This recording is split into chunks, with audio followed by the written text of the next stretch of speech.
అందరికీ వందనాలు. నా పేరు జాగృతి సమన్వి. నేను ఒక స్టోరీ చెప్తున్నాను. యాయిర్ అనే ఒక వ్యక్తి ఉన్నాడు.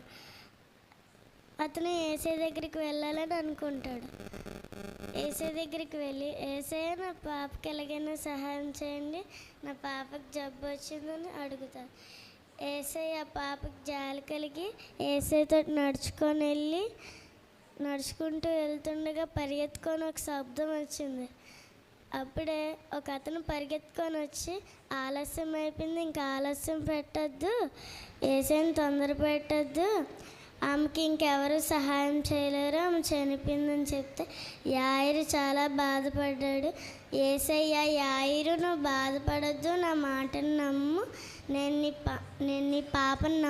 నీ పాపను బ్రతికిస్తాను అని మాట ఇచ్చాడు. యాయిరు ఇది నమ్మి యాయిరింటికి ఏసై నడుచుకుంటూ వెళ్ళి ఆ పాపను చూసి చిన్నదాన లేనగానే కళ్ళు తెరిచి కూర్చొని నడవసాగింది.